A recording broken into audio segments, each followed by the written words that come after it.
Chapter 3, The Saint with Two Bodies. Father, if I promise to return home without caution, may I take a sightseeing trip to Banaras? My keen love of travel was seldom hindered by father. He permitted me, even as a mere boy, to visit many cities and pilgrimage spots. Usually, one or more of my friends accompanied me. We would travel comfortably on first class passes provided by father.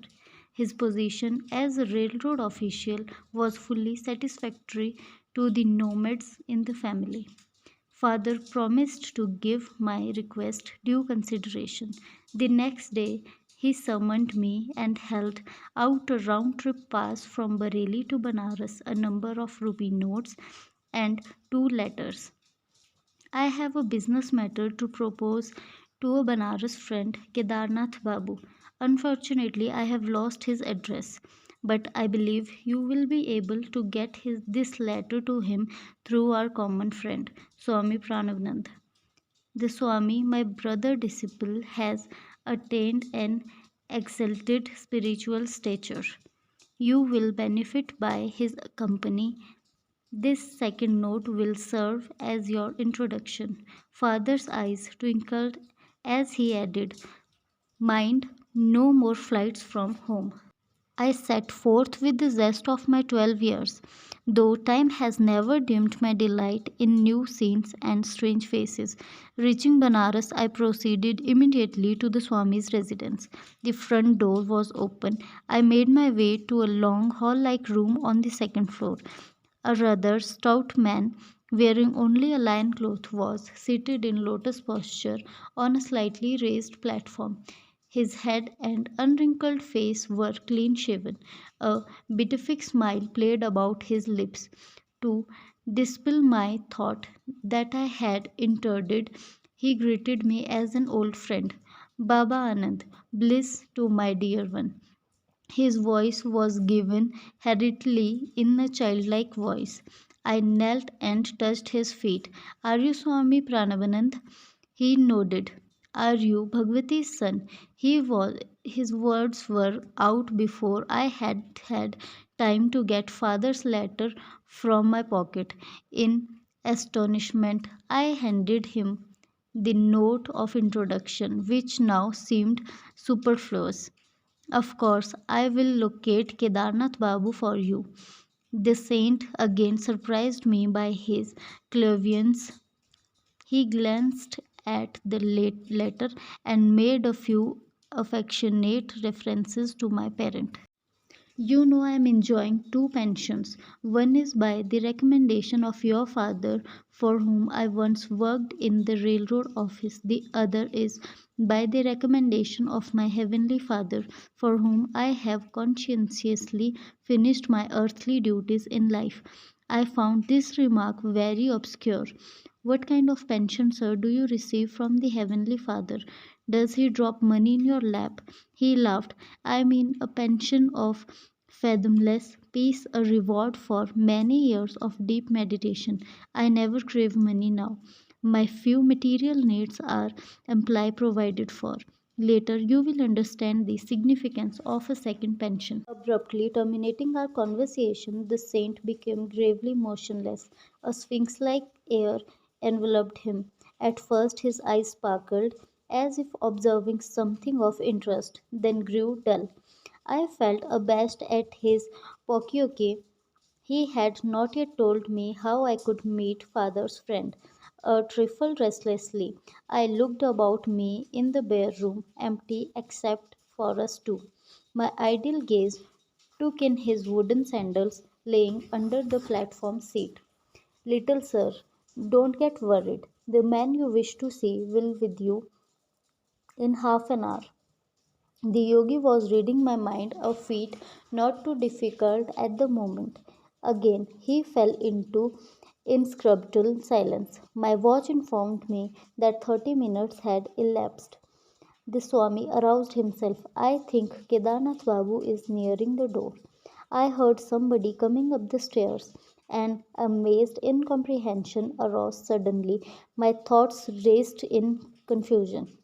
How is it possible that father's friend has been summoned to this place without the help of a messenger? The Swami has spoken to no one but myself since my arrival. Abruptly, I quitted the room and descended the steps. Halfway down, I met a thin, fair skinned man of medium height. He appeared to be in a hurry.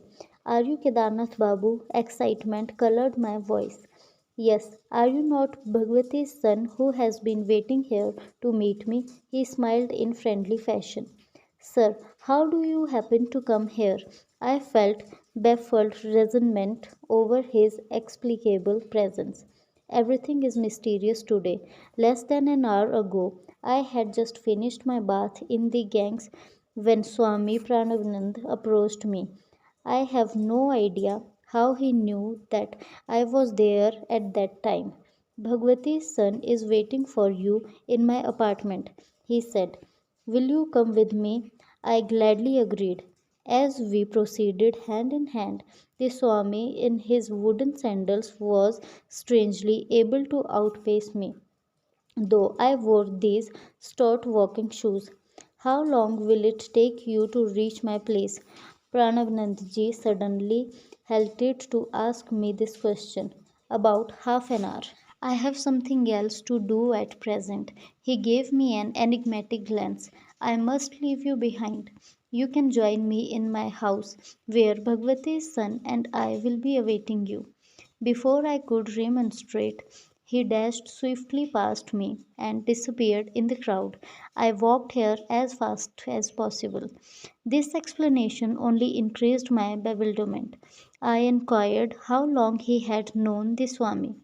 We met a few times last year, but not recently. I was very glad to see him again today at the bathing ghat. I cannot believe my ears. I am losing my mind. Did you meet him in a vision, or did you actually see him, touch his hand, and hear the sound of his feet? I don't know what are you driving at. He flushed angrily. I am not lying to you. Can't you understand that only through the Swami could I have known you are waiting at this place for me? Why that man, Swami Pranabanand, had not left my sight a moment since I first came about an hour ago. I blurted out the whole story. His eyes opened widely. We are living in this material age, or are we dreaming? I never expected to witness such a miracle in my life. I thought this Swami was just an ordinary man, and now I find he can materialize an extra body and work through it. Together we entered the saint's room. Look, those are the very sandals he was wearing at the ghat, Kedarnath Babu whispered. He was clad only in a linen cloth, just as I see him now. As the visitor bowed before him, the saint turned to me with a quizzical smile. Why are you stupid at all this? The subtle unity of the phenomenal world is not hidden from true yogis. I instantly see and converse with my disciples in distant Calcutta. They can similarly transcend at will every obstacle of gross matter. It was probably in an effort to stir spiritual ardor in my young breast that the Swami had condescended to tell me of his powers of astral radio and television. But instead of enthusiasm, I experienced only an awe-stricken fear, inasmuch as I was destined to undertake my divine search through one particular Guru, Sri Yukteswar, whom I had not yet met. I felt no inclination to accept Pranavanand as my teacher. I glanced at him doubtfully, wondering if he were or his counterpart before me. The master sought to banish my disquiet by bestowing a soul awakening gaze and by some inspiring words about his guru. Lahiri Mahasaya was the greatest yogi I ever knew. He was divinity itself in the form of flesh. If a disciple, I reflected, could materialize an extra flashy form at will, what miracles indeed could be buried to his master? I will tell you how priceless is a guru's help. I used to meditate with another disciple for 8 hours every night. We had to work at the railroad office during the day. Finding difficulty in carrying on my clerical duties, I desired to devote my whole time to God. For 8 years, I preserved meditating half the night. I had wonderful results. Tremendous spiritual perception illumined my mind, but a little veil always remained between me and the infinite. Even with superhuman earnestness, I found the final irrevocable union to be denied me.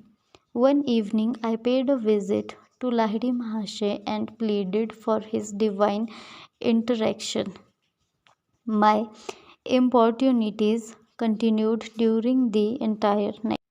Angelic Guru, my spiritual anguish is such that I can no longer bear my life without meeting the great beloved face to face. What can I do? You must meditate more profoundly. I am appealing to thee, O God, my master. I see thee materialized before me in a physical body. Bless me that I may perceive thee in thine infinite form. Lahiri Mahasaya extended his hand in a benignant gesture. You may go now and meditate. I have interceded for you with Brahma. Immeasurably uplifted, I returned to my home. In meditation that night, the burning goal of my life was achieved. I was ceaselessly enjoyed the spiritual pension. Never from that day has the blissful Creator remained hidden from my eyes behind any screen of delusion. Pranavananda's face was suffused with divine light. The peace of another world entered my heart. All fear had fled. The saint made a further confidence.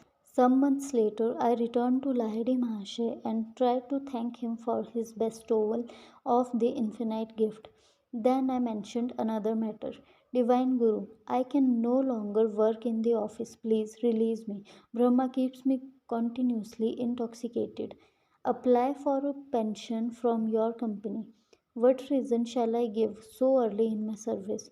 Say what you feel. The next day I made my application. The doctor inquired the grounds for my premature request. At work, I find an overpowering sensation rising in my spine. It permeates my whole body, unfitting me for the performance of my duties. Without further questioning, the physician recommended me highly for a pension, which I soon received.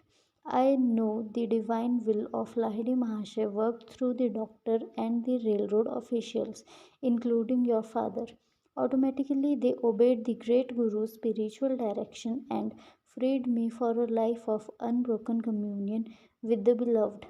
After this extraordinary revelation, Swami Pranavanand retired into one of his long silence. As I was taking leave, touching his feet reverently, he gave me his blessing. Your life belongs to the path of renunciation and yoga. I shall see you again with your father later on. The years brought fulfillment to both these predictions. Kedarnath Babu walked by my side in the gathering darkness. I delivered father's letter, which my companion read under a street lamp.